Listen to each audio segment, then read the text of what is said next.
Le Singlecast vous est présenté par La Route des Roms, le spécialiste du rhum antillais sur Internet. Rhum Bocaïdou.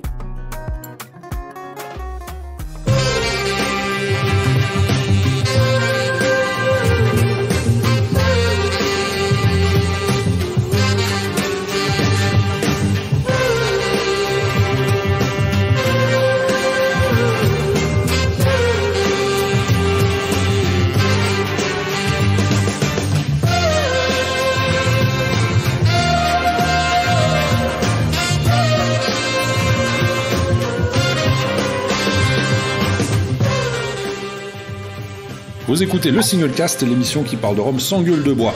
Nous revoici pour une nouvelle émission après cette magnifique émission faite il y a 2 semaines maintenant avec Alexandre Vinti qui nous parlait de clairin. Et aujourd'hui nous avons un autre sujet tout aussi passionnant et palpitant qui va peut-être même faire grincer certaines dents. Nous verrons bien tout au long de cette émission ce que ça va donner. Mais tout d'abord je tiens à saluer mes confrères et consoeurs de cette émission, à savoir Géry Gitani, Laurent Cuvier, Roger Caroni, Olivier Scars et notre très chère Christine Lambert adorée. Comment allez-vous ? Très bien. Très bien. Excellent. Bonsoir Benoît, comment vas-tu ? Je vais très bien Laurent, et toi ? Très bien, merci. Et toi, comment vas-tu ? Ça va, merci. Voilà. Il rentre une vacance de la Martinique, il est... C'est ça, il peut aller bien. C'est ça. Sûr. Je ne peux que aller bien. Je ne vais pas me plaindre, effectivement. Donc cette émission démarre fort avec une équipe au complet à nouveau, donc ça aussi ça fait plaisir, heureux de vous retrouver tous et toutes, et on va tout de suite passer le mot à notre très cher Roger National avant d'aller plus loin dans cette émission. Roger, est-ce qu'il y a eu des nouvelles là pendant 2 semaines ? J'étais pas là, j'ai pas suivi. Oui, il y a eu quelques nouvelles, donc je ne sais pas si vous vous rappelez de l'embouteilleur Le Gust, ça fait quelques années qu'ils n'ont plus rien sorti, donc ils nous avaient assez bien étonnés avec des Demerara qui avaient des beaux relents de Caroni, et donc là ils reviennent avec 3 nouveaux embouteillages totalement différents, donc ça vient de Madère, de chez Engonos do Norte avec l'accent. Alors, c'est des rhums agricoles, forcément, de Madère. Un 2006, un 2010 et un 6 ans. Et c'est dispo là maintenant tout de suite. On a vu Famille Ricci qui a proposé 6 nouveaux single casques, dont certains étaient en dégustation au Rhum Society. Donc il y a Hamden de 39 ans, un Œil de Vluc de 33 ans, un TDL de 31 ans, un Panama de 27 ans, un Sainte-Lucie 22 ans et un Nicaragua 22 ans. Et tout ça serait disponible à partir du 27 mai. Donc voilà, je pense que Laurent a réussi à goûter le Hamden. J'ai goûté 5 sur les 6. Oh, comme ça, le toi. Hamden, du coup. Ah, ils ont sorti un Sainte-Lucie 22 ans également. Ouais. Parce que Nobilis vient de sortir un Sainte-Lucie 22 ans aussi, hein, il me semble. 99. Ouais, c'est ça. Que j'ai aussi goûté, je crois. J'ai goûté ce matin. Voilà. Voilà. Donc, je vous en parle.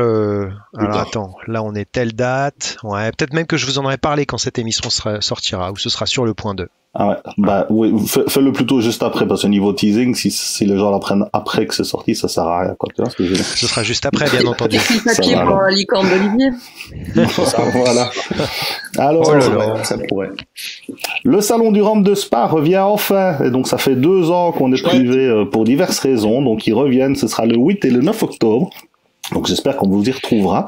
Je sais bien que Laurent était un habitué du salon du rhum, donc peut-être qu'on aura l'occasion de se recroiser en vrai pour craquer. On verra d'ici là. Donc les préventes sont déjà disponibles donc sur leur site salondurrhum.be. Donc voilà, ça c'est une excellente nouvelle. Excellence Rhum va proposer, en plus de ces dernières sélections dont j'avais parlé la fois passée, il propose un rhum pour le bar de l'ours. Donc ça a été sélectionné avec notre copain du bar de l'ours. C'est un Baileys 2005. Ça a 16 ans, dont 9 ans à la distillerie. Ça titre 65%, donc c'est costaud. Et ce sera disponible dans les semaines qui viennent, je pense, pour 135 €. Comme nous l'a dit Alexandre la semaine passée, sauf que cette fois-ci c'est en vente, le grog du Cap-Vert pour rhum porteur est en vente. Donc ça vient de chez Sodade, ou je sais pas comment on dit, je pense que c'est Sodade. Ça titre 44% et c'est 40 € pour une bouteille de 50 centilitres. Et enfin, la Martinique, Dillon revient avec un brut de fût 2013, donc c'est le premier Dillon brut de fût, ça titre 62%, et c'est disponible dès maintenant pour 89 €. Un XO 9 ans aussi. Oui, mais ça, j'en avais déjà parlé parce que j'ai vérifié mes petites notes et j'en avais déjà pas parlé. écouté, excuse-moi. Bah, j'imagine.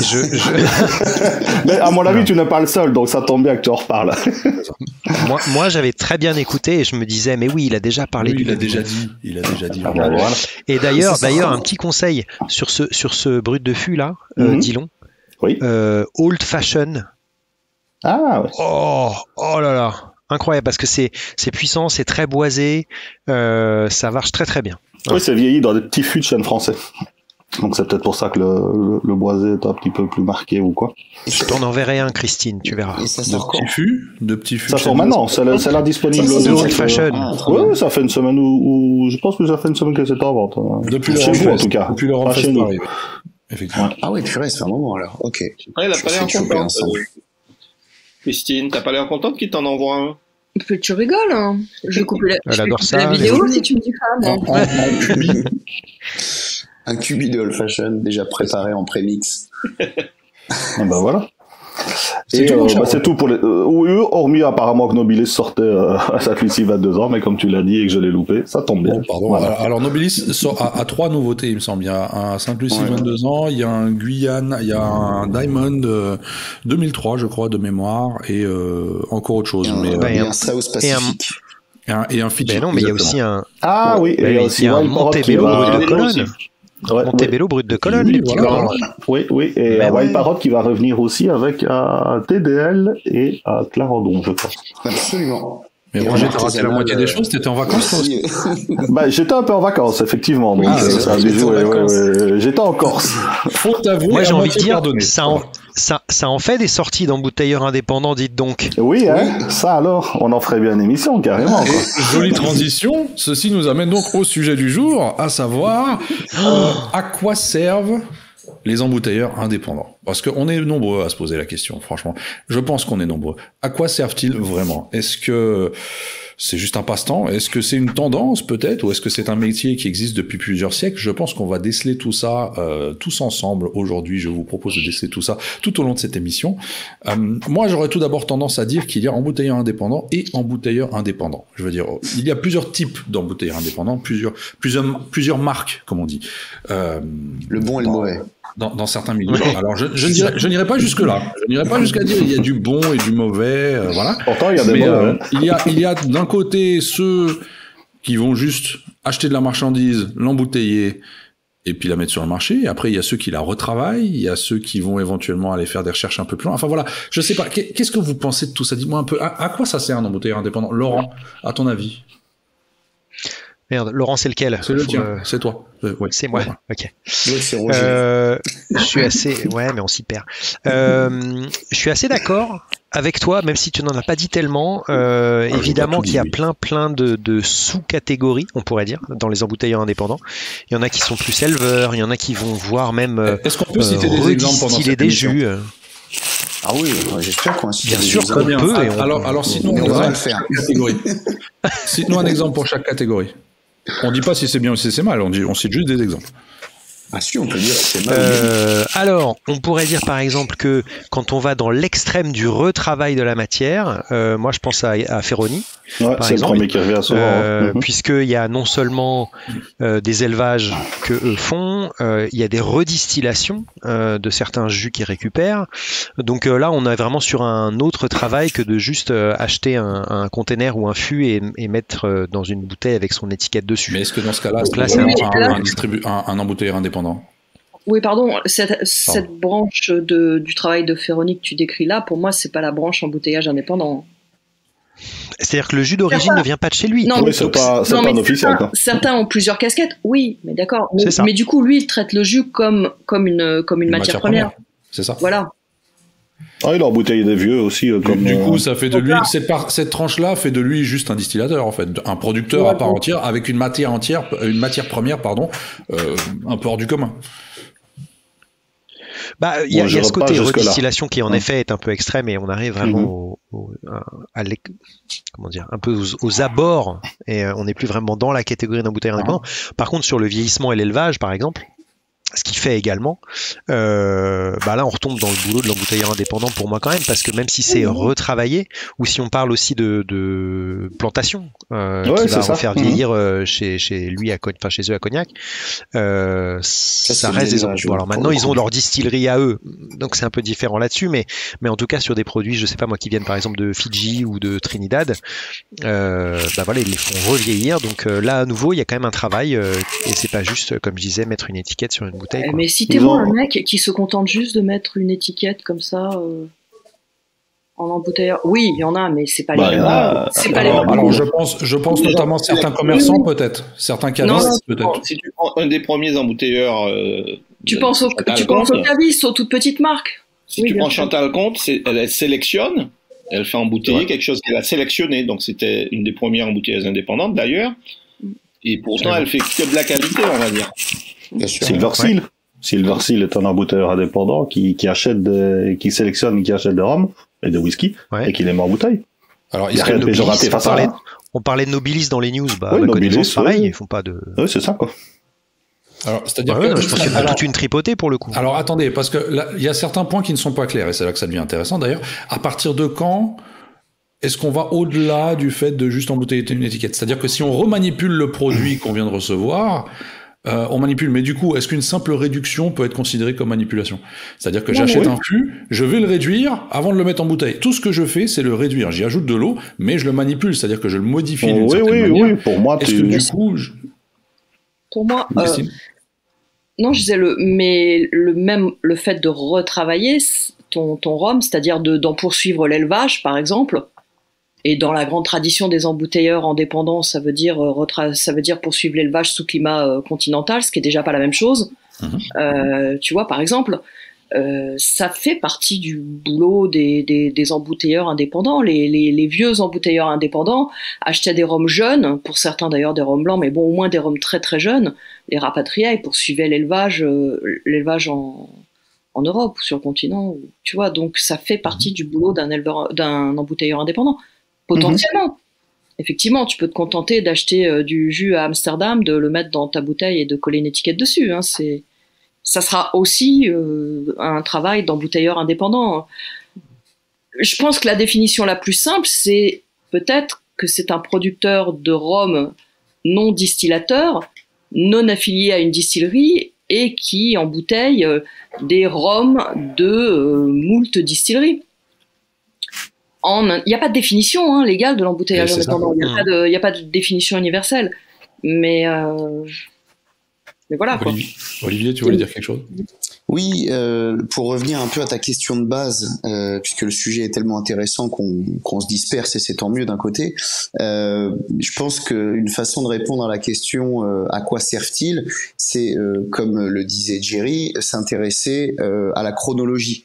Ce qui était un intérêt pur et dur il y a de nombreuses années, l'est probablement moins maintenant puisqu'il y a énormément de concurrence et de gens qui font ce métier.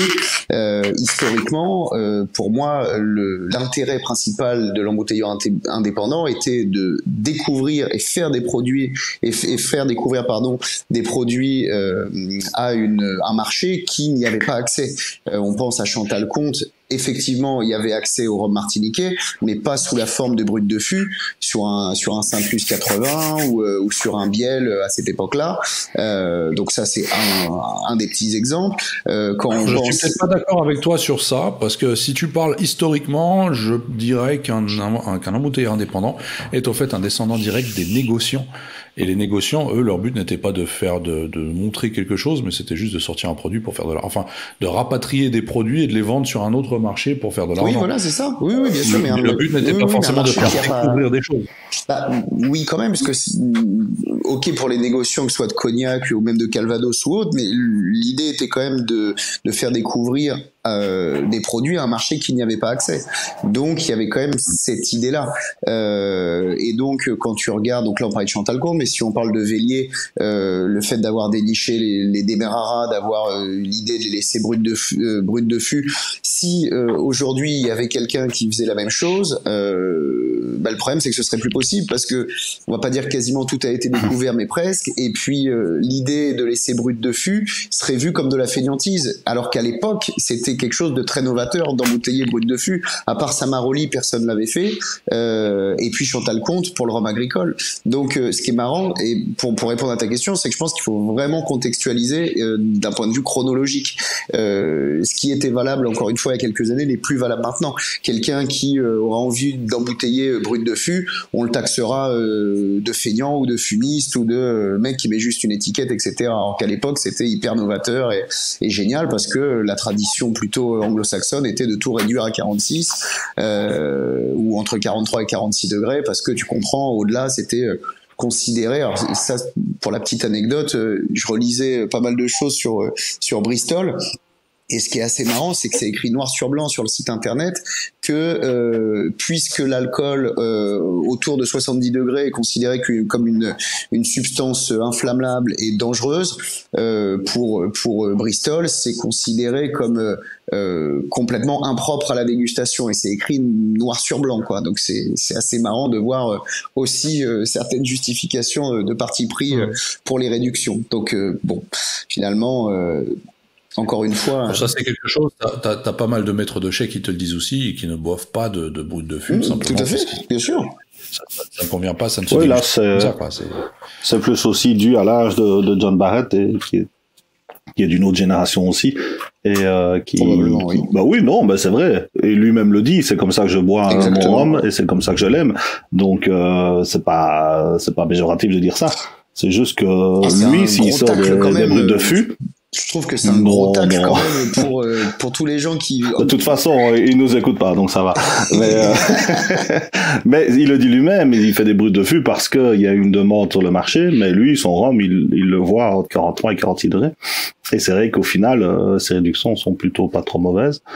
Et donc ça dépend surtout aussi de la personne qui est derrière ça. Moi je suis d'accord avec toi, c'est juste que je trouve ça marrant que pour justifier un degré d'embouteillage assez bas, du coup de tacler tous les concurrents qui eux trouvent au contraire que c'est intéressant d'embouteiller haut en disant que globalement, puisque c'est une substance dangereuse et inflammable, c'est que ça doit pas être vraiment adapté à la dégustation. Il aurait pu simplement dire moi je trouve que c'est meilleur à 46 et puis voilà quoi. Donc je trouvais ça marrant que ce soit vraiment pignon sur rue sur son site sur le site internet quoi.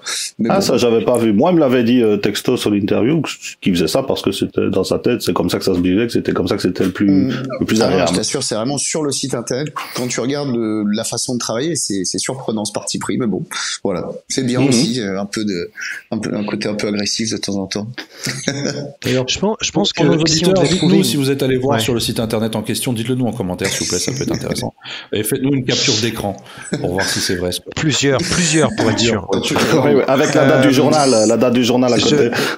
Au niveau de la définition, en effet, il n'y en a pas, et je pense que du coup, il faut rester sur une idée la plus large possible, qui serait que un embouteilleur indépendant, c'est une entreprise qui va commercialiser un alcool sans l'avoir fabriqué elle-même.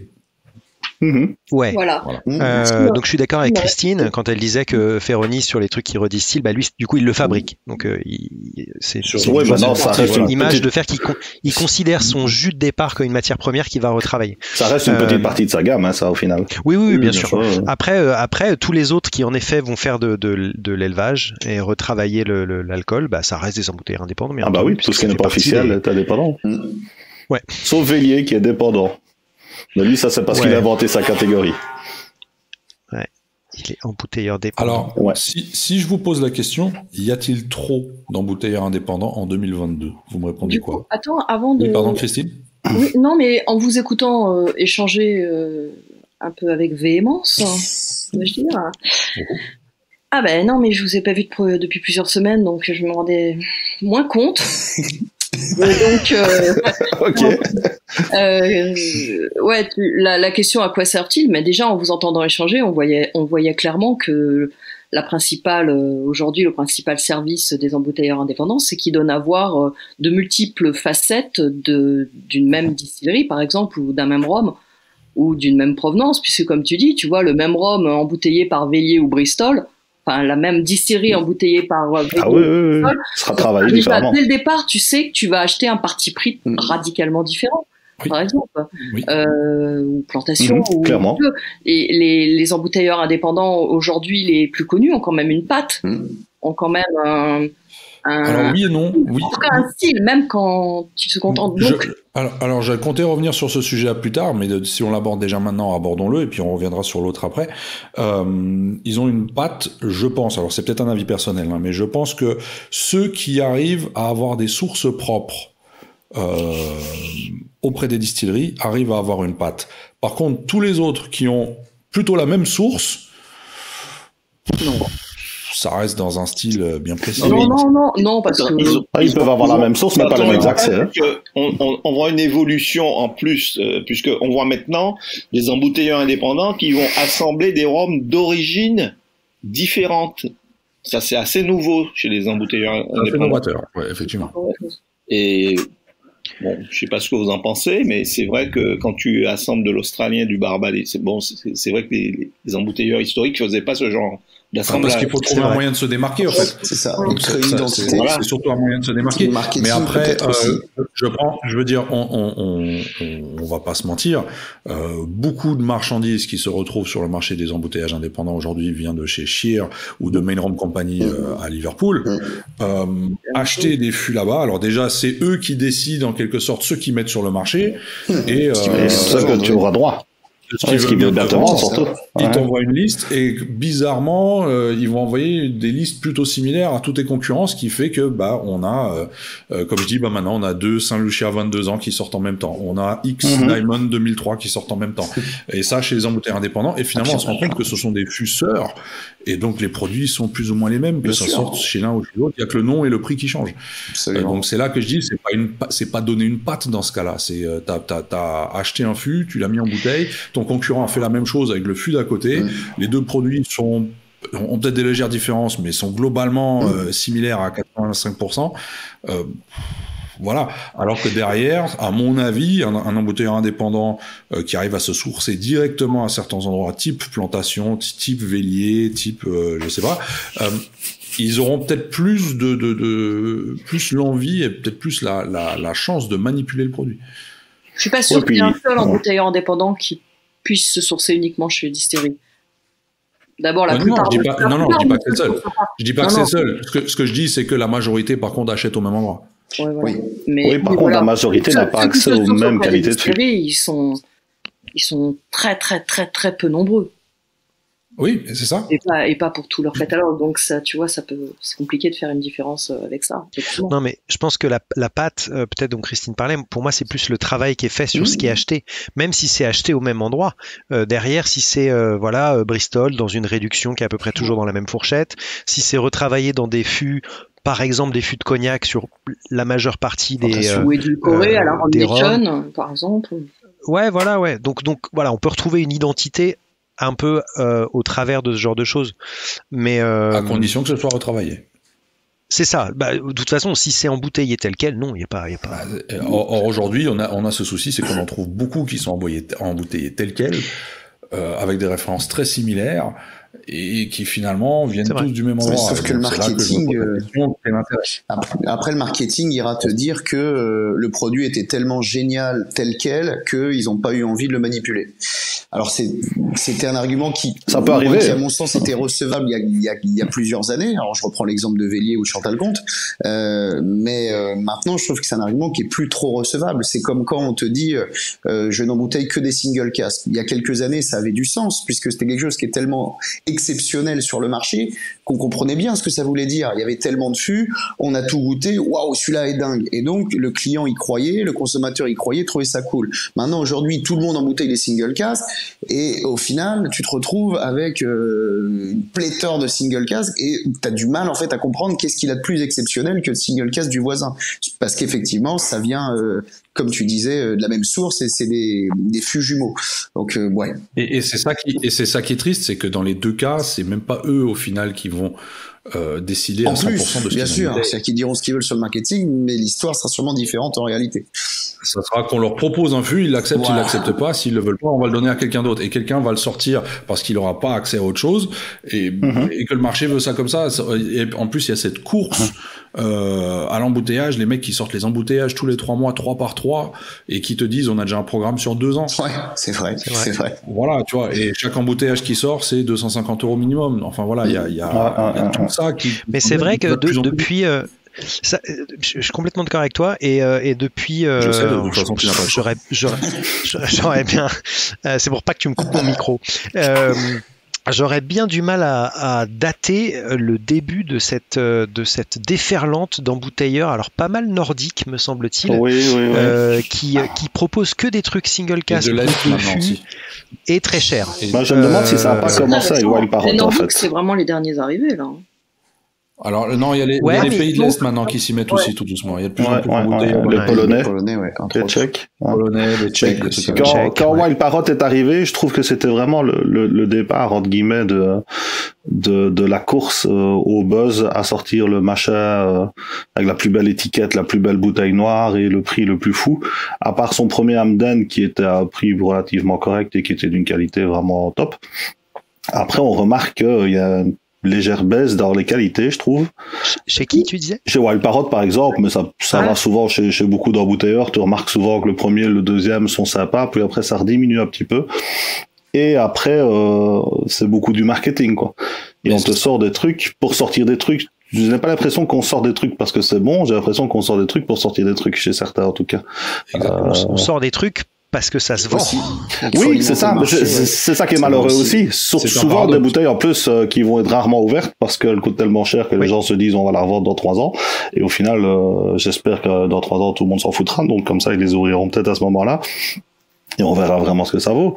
Mais oui, quand il y a 6 War6 Park le même mois qui sortent, à un moment, tous du même millésime, tu peux te poser la question, effectivement, le dernier qui a reçu son fût, il doit pas être top, quoi. Sauf Chantal Comte, encore une fois, qui, elle, te dit clairement que si pendant 3 ans, on lui propose pas de fût qui lui plaît, elle sort rien. Oui, mais c'est pas, donc, du coup, elle frustre, c'est pas une généralité, hein. Non, mais justement, au contraire, tu vois, c'est pour mettre aussi, Alors, c'est faux. Il n'y a pas que Chantal Comte qui mais je sais, mais, c'est quand même une des rares exceptions que, La confrérie du rhum fonctionne comme ça aussi. Non. C'est pas un embouteilleur indépendant, la confrérie du rhum.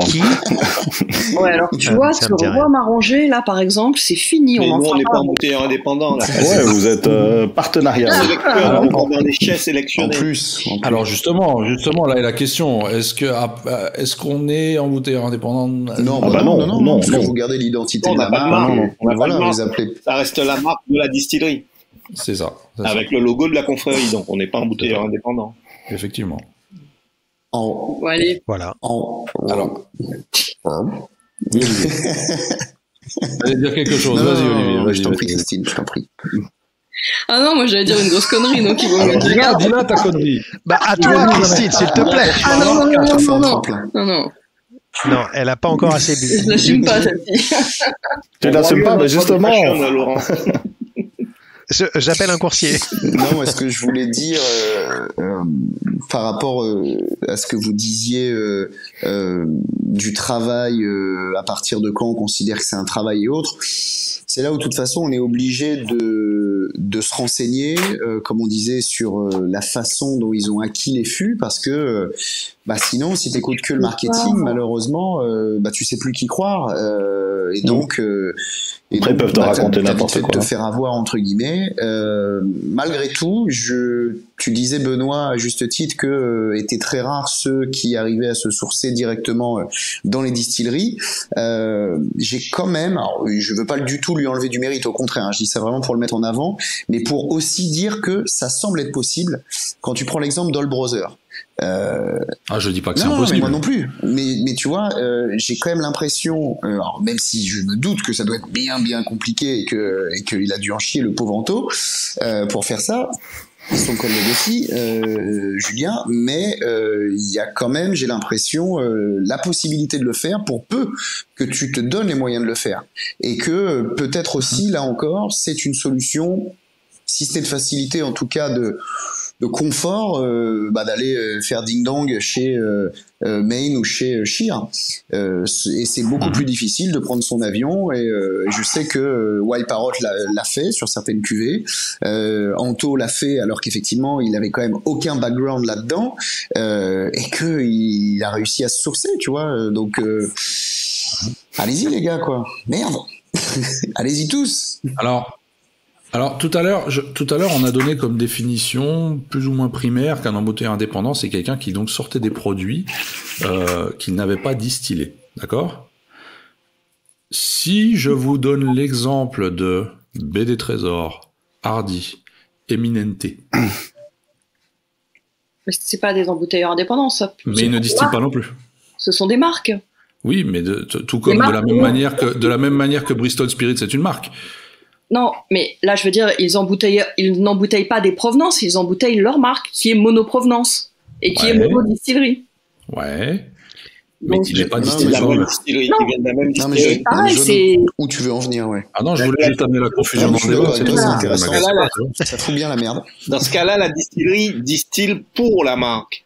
C'est pas, ils vont pas. Exact. Ils vont pas- Potentiellement avec des réglages. ils vont pas Ouais. acheter Ouais, potentiellement avec un cahier des charges établi. Potentiellement. Hein. Potentiellement. Non, mais je suis d'accord. Potentiellement, elle l'a dit potentiellement, voilà. Donc elle remet tout Non, en mais question. Benoît, ta question n'est évidemment pas bête. Mais oui, je sais. Je suis d'accord avec Christine. Dans la soirée, là. Je sais pas, ouais, parce Non, que mais ça me fait laisse-le, plaisir de le laisse-le. revoir. J'ai loupé le dernier enregistrement, Ah plutôt que de oui. lui cracher dans l'œil comme d'habitude, je change un peu.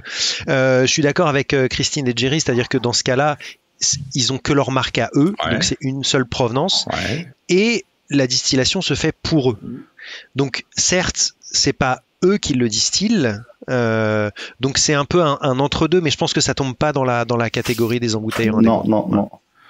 La Je mythe, c'est suis plus une entièrement franchise. d'accord. hein. C'était juste pour Non, c'est rebondir intéressant. sur notre C'est définition. vrai qu'effectivement. Mais, Pour voir s'il y avait un couac. Mais je vais quand même continuer à chercher un exemple qui est contraire à tout ce qu'on vient de dire. Et si je le trouve, je vous le dis. Et d'ailleurs, si vous aussi, chers auditeurs, vous le trouvez, n'hésitez pas à nous donner des contre-exemples de tout ce qu'on dit dans les commentaires. C'est toujours intéressant de voir. Peut-être qu'on se trompe complètement. Christine, oui? non, du tout. Ah, je pensais que tu voulais dire quelque chose. Alors la question maintenant que je vous pose, est-ce qu'il y a trop d'embouteilleurs indépendants Oui. en 2022? Je précise, en 2022. Je Définitivement. peux faire une réponse de Normand. Non, tu peux juste dire oui, Moi, parce qu'il y en a trop, c'est tout. Franchement, je trouve qu'il y en a trop. Je sais plus où les mettre. Ouais, mais comme on le disait, Ah bah ouais, il y a un ouais. certain paradoxe avec le marché qui C'est ce que suit, j'allais parce dire. que je pense que tant que ça se vend, Absolument. bah ils vont en profiter et de nouvelles marques vont se créer, de nouveaux embouteilleurs vont venir sur le marché parce qu'ils voient qu'il y a un filon. Le jour où le filon sera épuisé, bah là Non, puis- forcément, on va peut-être Mais régresser. je pense qu'il y a peut-être eu comment dire, la situation a légèrement ripé sans doute ces derniers temps.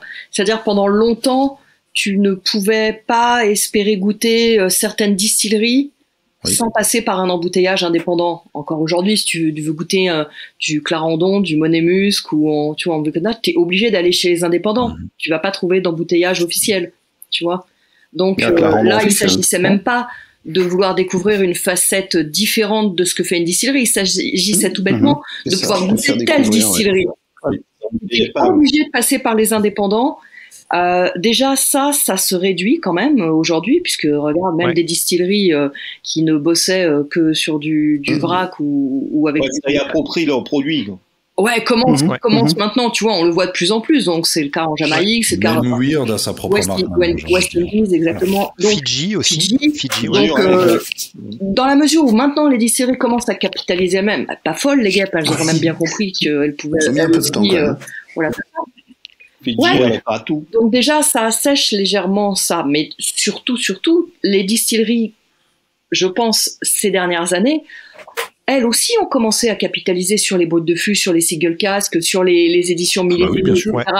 en leur nom propre. Donc même ces produits atypiques, tu n'as plus besoin d'aller les chercher expressément chez les embouteilleurs indépendants si tu veux les goûter. Ouais. Tu peux également trouver des versions officielles.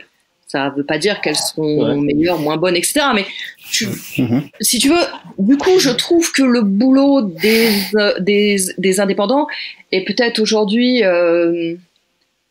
devenu par la force des choses plus mainstream parce que l'offre de rhum d'une manière générale s'est considérablement développée.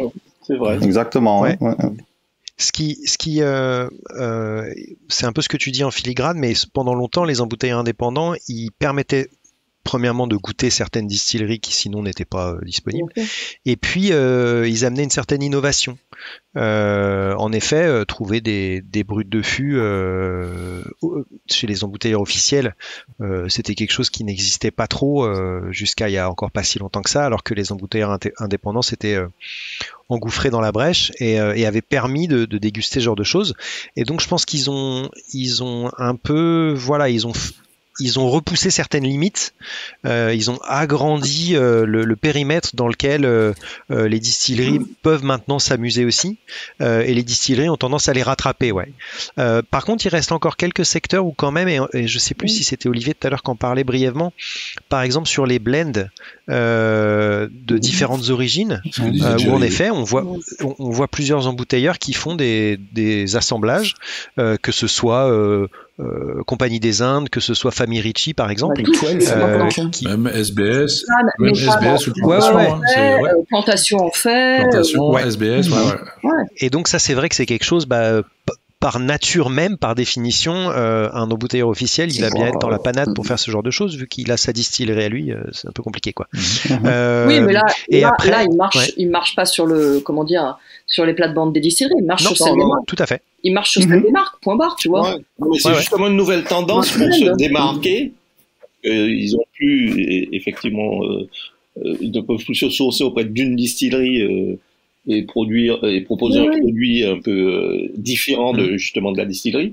Et c'est justement cette nouvelle tendance où on voit ces blends bien sûr. de différents produits. produits. Ils sont pas quand même en train d'inventer le magnétoscope, là, tu vois, ça existe déjà, le blend, simplement, ils le mettent dans l'organe. C'est parce que c'est le magnétoscope. On t'expliquera un jour, Benoît.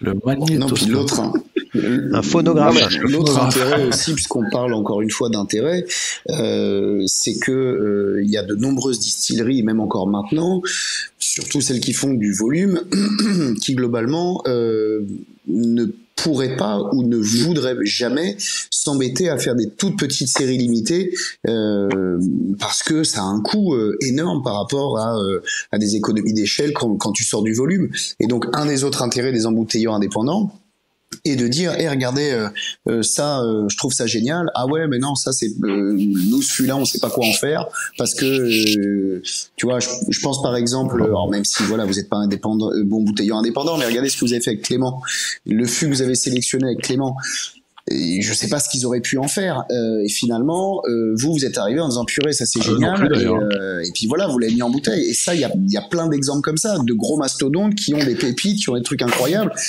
qui vont finir dans des assemblages obscurs, des NAS ou je ne sais quoi, parce que globalement on va pas se faire chier à faire une série de 300 bouteilles quoi. Donc pour moi c'est aussi un autre intérêt de l'embouteilleur indépendant quoi, c'est d'aller dénicher ces trucs là quoi. Ouais, mais Roger. Par contre encore une fois, à part Chantal Comte et surtout Vélier qui peuvent aller en direct, et peut-être la confrérie du rhum sur tout ce qui est agricole, la plupart quasi tous les embouteilleurs indépendants, au final, c'est pas tiens, j'ai goûté ce fût-là dans votre chai et il me semble qu'il serait intéressant à embouteiller. C'est des trucs qui partent en vrac chez Chir ou chez n'importe qui, et qui se retrouvent à un moment parce que Chir a décidé qu'on allait le vendre, ou Rain Nephew, ou Plantation, ou je sais pas qui, enfin quelqu'un qui a plein de fûts, comme Compagnie des Indes par exemple. Je pense qu'il y a aussi des fûts qui de temps en temps peuvent être embouteillés par là. Ça reste des choses qui peuvent être très bonnes, bien entendu, mais ce n'est pas lors d'une balade dans les fûts, dans les chais de Worthy Park ou quoi, tu te balades, tiens, je vais goûter ce fût-là, il me semble qu'il est intéressant. Je pense que ça, c'est un petit peu naïf de peut-être penser que ça se passe comme ça. Même pour Vélier, je suis pas sûr que Vélier a accès non plus à tous les chais qu'il veut quand il veut. Je pense que quand il arrive dans une distillerie, il a peut-être 15 fûts devant lui, quoi. C'est ce que je disais en début d'émission. C'est ça, c'est eux qui détiennent le marché. Qui décident de ce qu'ils veulent mettre sur le marché, et donc qui finalement monopolisent cette place-là, et qui te proposent quelque chose, c'est à prendre ou à laisser. D'accord, mais quid de Old Brother? Le mec sort de nulle part. Il arrive, il fait toc-toc chez Biel, toc-toc chez Foursquare, toc-toc chez machin. Je suis pas sûr, quand même, toc-toc chez Foursquare, il n'a pas sorti un Foursquare officiel, hein.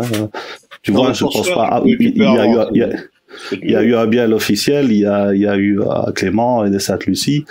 Le reste, c'est un peu comme tout le monde, hein, je pense. Hein. Ça passe via Ray Nephew. Tout n'est pas, voilà, je suis d'accord avec Roger. Hein. Il débarque pas à Charden pour Ramden. Hein. Ah bah non, pas tout. Oui, ça venait de chez Foursquare et ça venait pas de chez Sheer ou de chez Main. Moi, je suis pas sûr ça. Bon, après, c'est pas grave, je suis pas sûr du tout. C'est ce qu'il disait. Bah, si t'achètes un Foursquare, tu ne le blends pas avec un Word. À un moment, il faut arrêter, quoi. Si c'est un officiel, tu fais pas ça. C'est un Foursquare qui a peut-être 50 Tropical et qui est arrivé chez Sheer.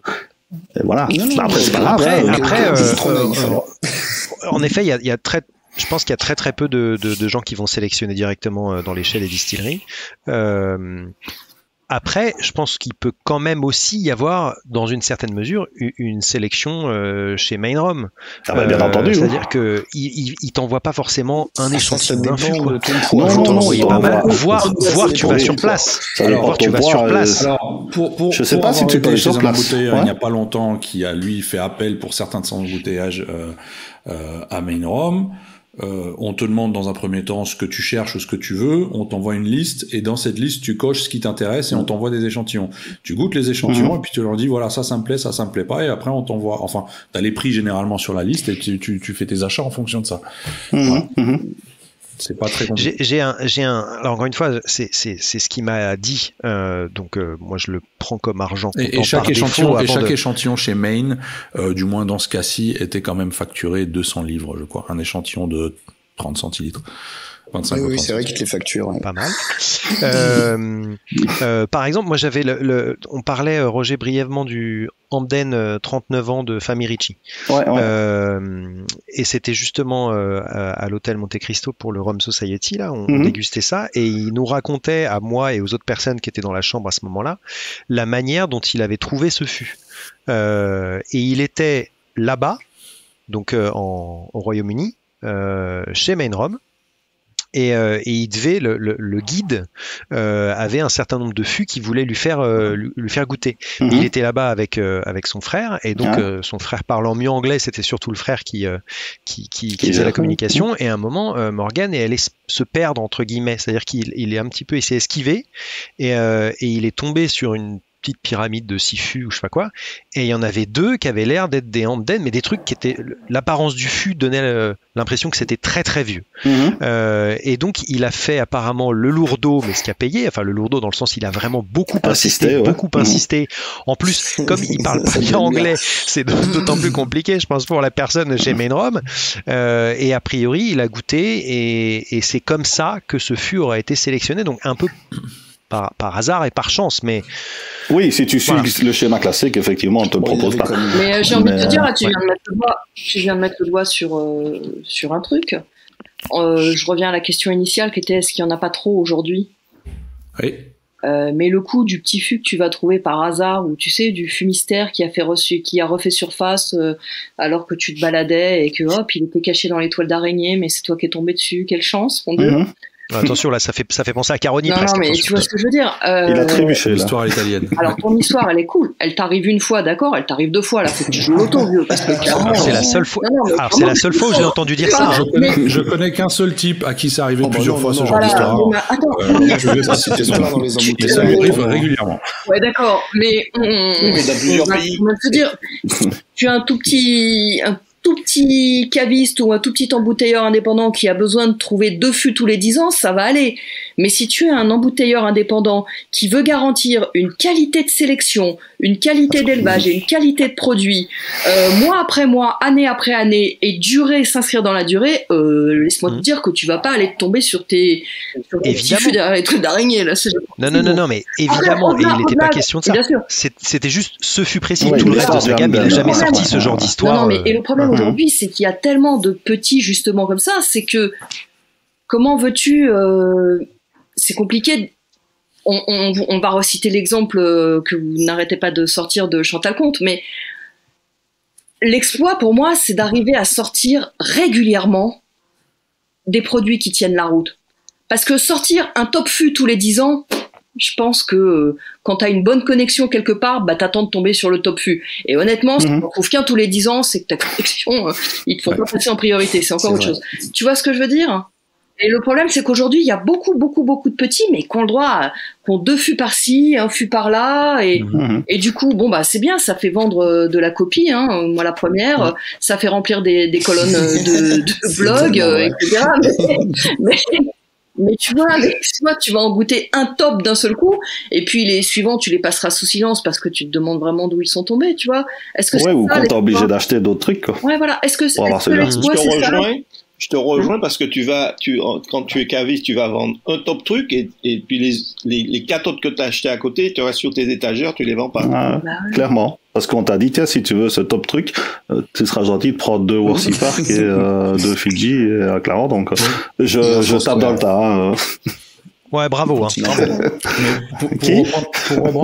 Pour reprendre un exemple d'histoire comme ça, là pour le coup il n'y a pas d'histoire, c'est l'année dernière, oui l'été dernier, Spirit of Rome, donc l'embouteilleur allemand, a donc sorti un Gardel de 38 ans. Ça s'est fait dans une discussion avec les gens de chez Cher. Ouais, comme ça en déconnant, est-ce que vous avez pas du Gardel? On en a gardé. Oui, on a un Gardel de 83. On t'envoie un échantillon à prendre ou à laisser et c'est tout. Et après, ça s'est fait comme ça. Donc voilà, il y a pas eu d'histoire derrière. C'était, on a ça, on t'envoie un échantillon, tu nous dis ce que t'en penses, puis ça sort. Ça, il fallait dire, les gars. Et entre nous, la beauté pour moi des embouteilleurs, des grands embouteilleurs indépendants, des historiques, c'est pas justement leur storytelling, puisqu'ils avaient tendance à laisser un peu ça aux marques. C'est le choix du voilà. C'est le choix du goût, enfin du historiquement de sélection, même s'il est de moins en moins peut-être réel, on va dire, ou d'élevage, notamment d'élevage continental, comme on disait au tout début. C'est ça, c'était pas le storytelling. Et c'était, j'oserais peut-être dire même, un supplément de transparence, pour employer les grands mots, par rapport à ce que sortaient les blenders ou les marques de blend ou éventuellement les distilleries. C'est-à-dire que chez les embouteilleurs indépendants, t'avais en général la provenance, parfois le nom de la distillerie, mais t'avais en plus le millésime, tu vois, enfin l'année de distillation. Donc tu avais des renseignements un peu plus précis que évidemment sur les blends qui sont toujours beaucoup plus compliqués par définition à rendre transparent. Donc t'avais tu vois, c'était, pour moi, ils ont eu aussi ce rôle de pionnier. La transparence. Au-delà, et donc le storytelling aujourd'hui, tu vois, moi franchement, je m'en fous de savoir comment il a récupéré son fût, le mec, hein. S'il a été me le chercher en charrue à bœuf dans un coin du Nil ou s'il a été le chercher chez Scheer, du moment qu'à l'arrivée, ça tient la route, que c'est un top produit, qu'il l'a lui-même bien travaillé ou bien choisi. Alors je pense que certains font ce genre de storytelling justement par souci d'authenticité ou pour montrer qu'ils ont des contacts. Montrer que je connais du monde, j'ai accès à certaines choses, mes concurrents n'ont pas cet accès-là. Et donc, parce que ça fait vendre. Je peux me permettre donc je suis plus authentique. Ce que je fais est plus authentique que ce que font ceux qui achètent sur liste. Ou pour compenser justement une histoire ultra banale qui globalement fait pas vendre, quoi. En disant ce fût a été sélectionné suite à un mail et à un sample que j'ai payé 100 livres et du coup voilà, je l'ai trouvé bon suite à une erreur d'adresse. Voilà, au revoir. J'ai trouvé bon, j'ai acheté, j'ai mis en bouteille, je vous l'ai vendu. Voilà. Il m'a regardé, je l'ai regardé. Mais ça fera 500 €. Honnêtement, c'est rigolo parce que dans le whisky, dans la culture whisky, où les embouteilleurs indépendants ont évidemment joué un rôle crucial, puisque c'est eux qui ont fait connaître les distilleries. Est-ce que ça s'est calmé dans le whisky d'ailleurs? Les embouteilleurs indépendants, non, pas du tout. Non, mais non, parce que justement, aujourd'hui, c'est tellement compliqué de sourcer ce qui va se passer dans le rhum à un moment ou à un autre. Les distilleries aujourd'hui ont fermé les robinets, hein, donc les grandes distilleries, les grands ronds ont fermé un robinet. Aujourd'hui, dans le whisky, il faut que tu aimes les distilleries de troisième catégorie. Les premières, elles vendent pas. Tu trouveras plus, quasiment plus. Mais en revanche, t'as jamais de storytelling sur la façon dont ils sont sur les fûts, quoi, on s'en fout. Tu sais que Gordon Macphail ou Cannon envoient leur fût, boum, font remplir et paf, gardent dans les chais. Évidemment, ça se fait moins dans le rhum parce que tu prends, comment dire, il n'y a pas cette notion. C'est les tropiques qui font. Voilà, d'élevage continental tropical. Tu peux, c'est un peu compliqué dans le rhum. Tu peux garder une notion de provenance tout en élevant complètement ailleurs. Donc, sans nous attarder sur cette notion. Je suis assez d'accord que moi, sur l'origine du comment j'ai attrapé ce fût, ça m'en touche une sans faire bouger l'autre. Mais je pense que c'est parce que le premier qui a commencé à faire ça, mais c'est aussi parce que la qualité des produits allait avec. Enfin, c'était un petit peu Vélier quand même avec la distillerie perdue et puis les entrées chez DDL. Enfin, tout ça, il y a toujours eu un peu cette ambiance comme ça autour. Je pense que du coup, il y en a certains autres qui se sont sentis obligés de partir sur les mêmes, Exactement. mêmes storytelling. Est-ce les qu'on a mêmes cherché à créer l'ambiance autour des produits ou autour du personnage en faisant ça? Oh, les deux. Après, c'est lui, il a fait son truc comme ça. Effectivement. Ouais, ça a ouvert la porte ou ça a donné des idées à pas mal d'autres, effectivement, comme disait Laurent. En gros, il faut une histoire, quoi. On ne vend plus qu'une bouteille, on vend aussi une histoire. C'est un peu dommage. Je trouvais que Gargano faisait bien ça dans son style, et puis ça fait rire tout le monde. Maintenant, si tout le monde commence à s'y mettre, ça va devenir un peu lourd. Pourquoi tu parles de Gargano au passé? Bah parce que oui, il raconte un peu moins d'histoire. Non, je parle des histoires. Mais il vit toujours. Oui. Bientôt une cuvée hommage de famille Ricci. Après, heureusement, il y a pas. Enfin, j'ai l'impression qu'il y a très très peu d'embouteilleurs indépendants qui au final font cet effort de vouloir raconter une belle histoire et de balancer des fleurs autour de leur fût. Enfin, la plupart, ils en parlent même pas et puis tant mieux. C'est juste que quand c'est un Hamden, par exemple, parce que les gens sont un peu plus pointilleux sur certaines origines ou certaines distilleries, et donc un Hamden de 39 ans avec 2 bons tiers en tropical, si ce n'est plus, je sais plus. Les gens, ils ont levé un sourcil, ils ont fait mais du coup, mais du coup ça vient d'où? Est-ce que c'est avec cette vente groupée là d'autres fûts machin? Apparemment pas. Et au final. Aujourd'hui, en tout cas, je me dis que si tu veux un rhum qui soit non filtré à froid, non coloré, embouteillé à un degré sympa, à défaut d'être brut de fût, je te parle pas de l'embouteiller au lance-flamme, mais là, tu peux quand même te dire que l'utilité des embouteilleurs indépendants, elle est là. Si tu veux goûter ça a l'air bête, mais si tu veux goûter un Panama non édulcoré, t'es obligé d'aller chercher chez les indépendants. Si tu veux, tu vois, sur des choses comme ça. Est-ce qu'on veut vraiment goûter un Panama non édulcoré? Je ne sais pas. Si. Il y a des trucs pas mal, franchement. Nicaragua aussi, des vieux Nicaragua bruts de fût, pas saucés, machin. Il y a des trucs très intéressants. Ouais, du Panama blanc, goutte de Cologne. Mais toi, t'es un pervers complet. C'est ce que je sous-entendais avec non édulcoré. C'est Panama blanc, 96%. C'est sorti. Oui, voilà. Là, c'est un vrai boulot d'embouteilleur indépendant. Va falloir aller coucher Géry, là. Il a trop bu de Panama brut de Cologne. Justement, pendant d'aller se coucher, on va pas tarder à aller se coucher non plus parce que cette émission touche déjà presque à sa fin. Mais je pense que Olivier a un petit truc pour nous encore. Oui, absolument. Olivier. Je vends une Seat Ibiza immatriculée dans la Drôme. Je vais aller descendre des poubelles. Je ne la prends pas. Tu l'as sélectionné où? Tu l'as sélectionné où? En Espagne directement? C'était au moins 5 parking de la Défense. Il y avait écrit interdit de rentrer. Non, blague à part, oui, justement, j'ai préparé une petite licorne très à propos de ce sujet, qui en fait est une double licorne, mais rassurez-vous, ça va pas durer 2 fois plus longtemps. Ça concerne l'embouteilleur indépendant anglais Berry Bros and Rob. Il s'agit des 2 Jamaïca 1982 et 1977. Je ne reviens pas sur Berry Bros and Rudd, vous irez faire votre bibliographie sur Google, chers auditeurs et auditrices, car je ne veux pas être long et pénible. Mais je peux vous dire en tout cas sur ces 2 cuvées que moi personnellement je m'y suis intéressé parce que je trouvais qu'elles dénotaient de ce que Berry Bros and Rudd, qu'on va appeler BBR parce que c'est chiant à dire, tout au long de cette chronique, sortait habituellement. Et d'ailleurs, je ne m'étais pas trompé puisque c'est une classe qui s'appelle Exceptional Casks. Donc, je suis pas sûr d'ailleurs qu'ils en aient fait beaucoup d'autres que ces 2-là, mais l'idée était quand même de sortir quelque chose d'un peu d'exceptionnel. Bon, quand on cherche ce qu'ils ont d'exceptionnel, on leur dit que c'est surtout rare et que c'est des profils exceptionnels. Donc, profils surtout aromatiques et dans leur présentation, puisqu'ils ne sont pas embouteillés à 46 degrés ou à 43 degrés comme la tradition un peu embouteilleur indépendant anglophone, si ce n'est l'exigeait en tout cas, le faisait.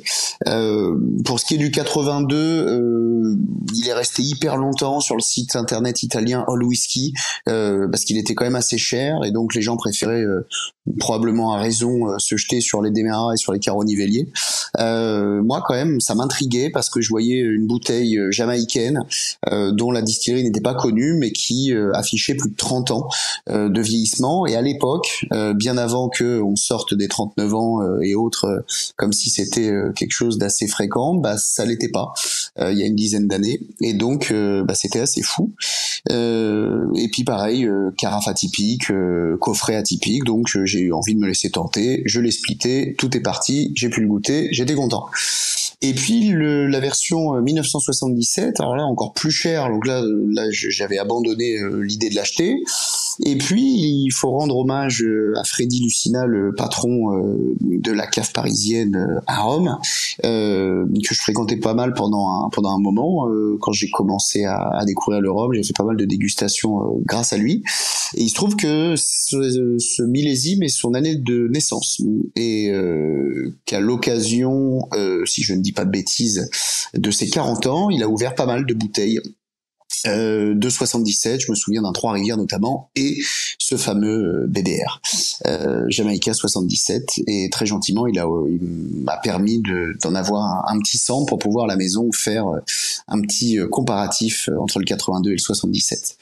Donc voilà, donc au final on est sur 2 rhums jamaïcains d'une distillerie qui est non dévoilée. La rumeur parlerait quand même de Long Pond parce qu'il y a eu énormément de millésimes 82 et 77 de chez Long Pond que les embouteilleurs indépendants ont sortis, et comme encore une fois on imagine bien que les sources pour les embouteilleurs indépendants sont les mêmes, et bien ça y fait quand même bien penser, et même au niveau des profils aromatiques ça y fait quand même drôlement penser. Donc il y en a un qui a 33 ans et qui a été embouteillé à 225 exemplaires à 57%, ça c'est le 1982, et le 1977 lui a 37 ans, embouteillé en 220 exemplaires à 60,3%. Et pour conclure, je dirais que j'ai eu une préférence pour le 77, tout simplement parce que il y avait une intensité aromatique qui m'a semblé supérieure, peut-être liée au degré un peu plus élevé, ça je ne sais pas. Voilà, à vous les studios. Voilà. En tout cas, bah écoute Olivier, merci pour cette chouette licorne. Et puis voilà, cette émission touche déjà à sa fin. N'oubliez pas, chers auditeurs, que vous pouvez toujours interagir avec nous par tous les moyens possibles et imaginables via les réseaux sociaux, que ce soit en commentaire, par message, sur Instagram, sur Facebook ou même sur LinkedIn. Tiens, d'ailleurs, nous sommes sur LinkedIn. N'oubliez pas de noter, d'écouter, de noter et de partager cette émission sur les plateformes type Spotify, iTunes, Google Podcast, Deezer, je sais pas, SoundCloud, enfin voilà, il y a YouTube. On est sur YouTube aussi, on est sur YouTube. Et puis voilà, et puis sinon, mes chers amis, bah, nous on se retrouve dans 2 semaines avec un autre sujet passionnant. Laurent, tu n'interromps pas Benoît. Et puis voilà. Ce sera super. Et puis voilà. Non, mais j'attendais qu'il m'interrompe. Tout se perd. Tout se perd. Il peut vraiment aller dans mon sens. Voilà, tout se perd. Comme ça, il s'y attendra moins la prochaine fois. C'est long ça. Très bien. En tout cas, merci beaucoup et à la prochaine. Bye bye. À la prochaine.